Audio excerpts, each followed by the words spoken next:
ZDTech. 3 minutes pour tout comprendre. Bonjour à tous et bienvenue dans le ZDTech, le podcast quotidien de la rédaction de ZDNet. Je suis Elia, votre présentateur IA, et tous les jours j'évoque avec vous un fait marquant de l'actualité numérique pour les professionnels. Aujourd'hui, on parle des navigateurs d'intelligence artificielle, ces nouveaux outils censés révolutionner notre manière de naviguer sur le web. Mais sachez qu'ils font déjà frémir les experts en cybersécurité. La grande question, c'est donc, faut-il leur faire confiance ? Voyons cela en 3 points. D'abord, il faut bien comprendre qu'il s'agit d'une nouvelle génération de navigateurs Internet. OpenAI, par exemple, vient tout juste de lancer ChatGPT Atlas, un navigateur qui intègre directement ChatGPT à l'intérieur de chaque onglet. L'idée paraît simple. Votre assistant IA vous accompagne partout sur le web, comprend ce que vous faites et peut même exécuter des actions pour vous, comme passer une commande en ligne, résumer un texte ou encore analyser un dépôt GitHub.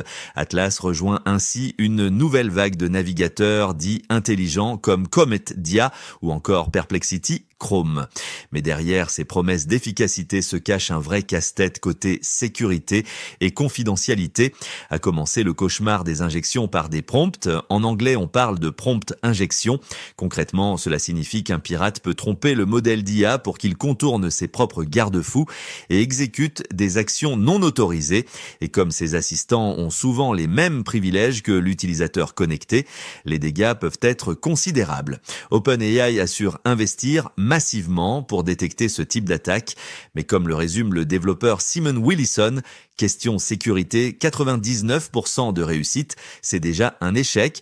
Mais au-delà des attaques, la question de la vie privée est cardinale avec ces nouveaux navigateurs d'IA. Certes, OpenAI a prévu un mode déconnecté et un mode surveillance, censé redonner un peu de contrôle à l'utilisateur, mais les experts restent sceptiques, car autoriser une IA à explorer tout votre historique de navigation, c'est lui ouvrir une fenêtre sur toute votre vie numérique.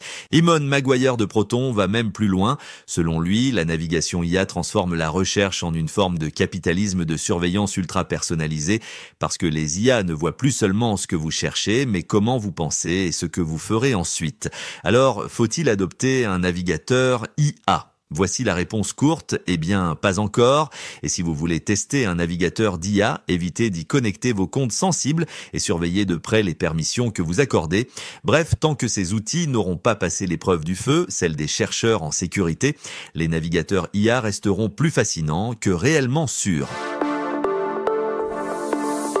Et voilà, normalement, on a fait le tour du sujet. Pour en savoir plus, rendez-vous sur notre site zdnet.fr et retrouvez tous les jours un nouvel épisode du ZDTech sur vos plateformes de podcast préférées. ZDTech. 3 minutes pour tout comprendre.